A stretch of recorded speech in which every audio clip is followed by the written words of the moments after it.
야, 이건 진짜 예상 못했는데요. 왜냐면 아무리 대형 SUV라 해도 9인승까지 나오는 건 드물잖아요. 미국에서 잘 팔리는 미니밴들도 대부분이 7인승, 많아 봐야 8인승 정도인데 현대차가 팰리세이드에 9인승 모델을 추가하는 걸로 알려졌습니다. 그런데 이 소식이 나오니까 카니발보다도 KGM이 걱정되더라고요. 바로 이전 영상에서 미니밴 대신 렉선 풀체인지 모델인 F100에 더 집중하는 게 나을 거라고 했고 3-3-3 구성으로 9인승 모델도 나온다는 걸 다시 한번 언급해드렸잖아요. 그런데 팰리세이드가 이렇게 나와버리면 F100만의 장점이 사라지는 것이기도 해서 이건 진짜 보는 사람들 입장에서 흥미로운 싸움이 될 것 같습니다. 오늘은 그래서 팰리세이드에 9인승 모델이 추가되면 카니발 판매량은 어떻게 될지, KGM은 진짜 괜찮은 건지 이런 이야기들을 해보려 합니다.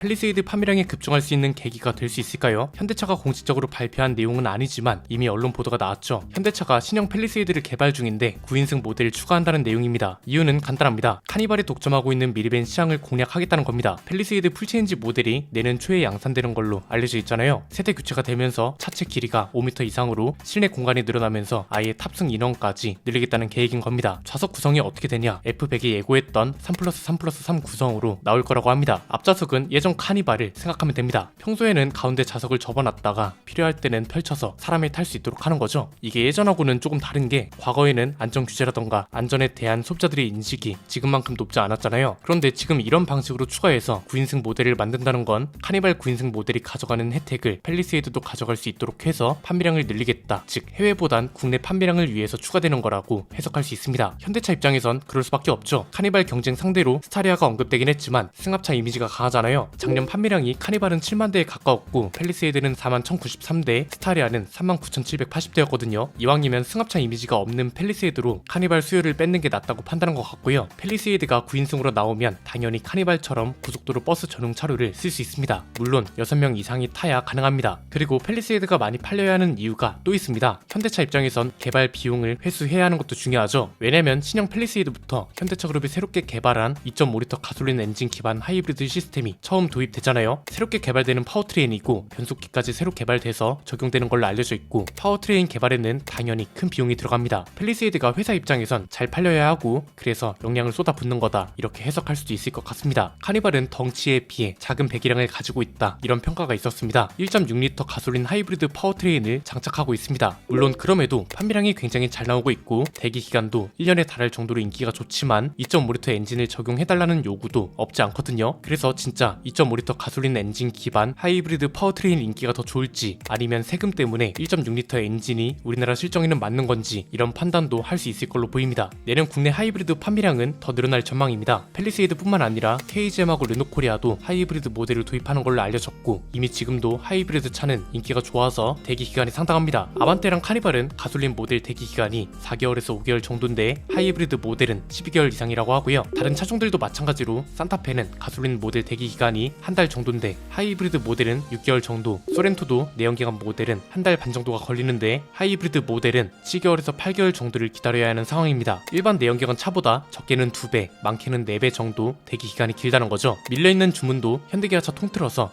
35,000대에서 4만 대 정도인 걸로 알려져 있습니다. 여기에 내년에는 팰리세이드 하이브리드, KGM도 하이브리드, 르노코리아도 신차가 하이브리드 모델들입니다. 내년에도 우리나라는 하이브리드 차 인기가 지속될 수밖에 없다는 거죠. 근데 뭐 카니발 판매량이 확 꺾일지 아니면 큰 변화가 없을지 이건 아직 알 수 없습니다. 잘 팔릴 수 있는 조건도 있고 팰리세이드가 더 나은 조건도 있으니까요. 우선 잘 팔릴 수 있는 조건은 너무 명확합니다. 슬라이딩 도어의 편리함 때문에 미니밴을 사는 소비자들이 굉장히 많습니다. 팰리세이드는 9인승 모델이 있어도 슬라이딩 도어가 있는 건 아니기 때문에 사실상 수요를 끌어올 수 있을지 의문이란 거죠. 그런데 또 한편으로는 팰리세이드는 4륜구동 모델이 있고 우리나라 소비자들은 4륜구동 모델을 굉장히 선호하고 2.5L 가솔린 엔진을 기반으로 한 하이브리드 파워트레인도 장점이라면 장점이기 때문에 이것 때문에 수요를 크게 뺏길 수도 있어서 이쪽은 진짜 흥미진진할 것 같습니다. 사실 가장 걱정되는 건 KGM입니다. 지난번엔 여론이 궁금해서 미니밴을 포기하고 렉선 풀체인지 모델인 F100에 모든 역량을 쏟아붓는 건 어떨까 이런 질문을 했었습니다. 버스 전용 차로는 점점 없어지는 추세고 실제로 최근에 영동 고속도로는 버스 전용 차로 폐지를 알렸고 F100은 9인승 모델도 나오는 걸로 알려졌잖아요. 여기에 하이브리드 파워트레인까지 적용된다면 국내 소비자들이 좋아하는 요소를 거의 모두 갖췄고 콘셉트카까지 나온다면 디자인에 대한 평가도 굉장히 굉장히 좋을 걸로 예상된단 말이죠. 그래서 어차피 미래밴만이 장점이 사라지는 추세라면 F100에 역량을 집중하는 건 어떨까 이런 얘기였습니다. 그런데 만약 팰리세이드도 F100에 예정되어 있던 3-3-3 구조로 9인승 모델이 들어간다? 그러면 이건 거의 필수적으로 미래밴을 포기하고 F100에 역량을 더 쏟아부어야 하지 않을까 싶은 겁니다. 이렇게 되면 팰리세이드랑 완전히 겹치는 차가 됩니다. 대형 SUV지, 하이브리드 모델도 있지, 4륜구동 선택도 가능하지, 9인승 모델도 있는 거죠. 사실상 디자인과 가격 차이 정도만 있는 건데 신형 팰리세이드도 굉장히 각진 형태로 나올 거란 예상이 있습니다. 자칫 잘못하면 정통의 SUV 스타일마저 겹칠 수 있는 거죠. 이렇게 되면 사실상 상품성과 가격만으로 팰리세이드랑 싸워야 되는데 이게 보통 어려운 일이 아닐 거란 말이죠. 물론 그 시절 렉스턴의 명성을 그대로 가지고 있었다면 모하비, 베라크루즈, 렉스턴이 치열하게 싸웠던 그 시절이라면 이야기가 달랐을 겁니다. 그런데 지금은 렉스턴이 이름값이 예전만 못하고 KGM은 이 이름값을 다시 살려내야 하는 상황인데 팰리세이드보다 좋은 상품성과 가성비로 판매량도 잡고 동시에 렉스턴이 명성을 부활시켜서 돈이 되는 차를 팔 수 있게 하려면 보통 역량을 쏟아 부어서는 힘들 거란 거죠. 미니밴을 포기하고 F100의 역량을 집중하면 어떨까 하는 생각이 버스 전용차로 폐지 소식을 보고 여론이 궁금해서 했던 말인데 팰리세이드가 이렇게 나와버리니까 상황이 진짜 그렇게 흘러가고 있다는 것이기도 합니다. 이렇게 되면 렉스턴 풀체인지가 어떻게 나와야 하는지 명확해진 겁니다. 거의 모든 게 팰리세이드랑 겹칩니다. 그러면 적어도 그 시절 렉스턴처럼 현대차에는 없던 첨단 사양을 넣으면서 고급 SUV로 완전하게 밀고 가진 못해도 한국에서 잘 팔리는 대형 SUV가 되어야 한다. 이 목표는 부정할 수가 없고요. 하이브리드 파워트레인은 일단 필수가 됐습니다. F100에는 하이브리드 파워트레인이 적용이 안 될 수도 있다는 이야기도 나왔었는데 팰리세이드가 이렇게 나오는 이상 무조건 있어야 한다고 보고요. 디자인은 콘셉트카 이상으로 상품성은 팰리세이드와 비슷하게 가격은 더 저렴하게 나와주는 게 충분 조건이 아닌 필요 조건이 된 겁니다. 고급 모델 추가도 나중에는 분명 있을 겁니다. 지금의 서밋처럼 나와서는 안 되고 KGM의 플래그십 모델이라 할 수 있는 옵션 사양과 지금과는 비교도 안 되는 좋은 승차감을 갖추고 디자인도 지금과는 차원이 다른 차가 나와줘야 할 겁니다. 이게 실현되려면 기반이 당연히 탄탄해야 합니다. 기본형 F100이 얼마나 뛰어나게 나와주느냐에 따라 고급 모델의 운명도 갈린다는 거고 지난번 영상에서는 그저 가소리자 질문이었던 미래밴을 포기하고 F100에 집중하면 어떨까가 미래밴을 포기하고 F100에 집중해야 할 것 같다는 주장이 되어버린 겁니다. 미래밴 시장만큼 대형 SUV 시장도 비어있다는 게 중요합니다. 모하비는 고백이랑 디젤 모델밖에 없어서 운명이 어떻게 될지 모르고 이렇게 되면 국산 대형 SUV 시장은 팰리세이드와 가격대가 다른 GV80 말고는 없는 상태입니다. 즉 국산 미래밴 시장만큼 비어있고 수요는 또 그만큼 많은 곳이라 판단을 잘 해야 할 것 같은데요. 여러분 생각은 어떠신가요? 댓글로 자유롭게 남겨주시면 감사드리겠습니다. 오늘 내용은 여기까지입니다. 내용이 유익하셨다면 구독과 좋아요 알림 설정 부탁드립니다. 지금까지 저는 안피디였습니다. 감사합니다.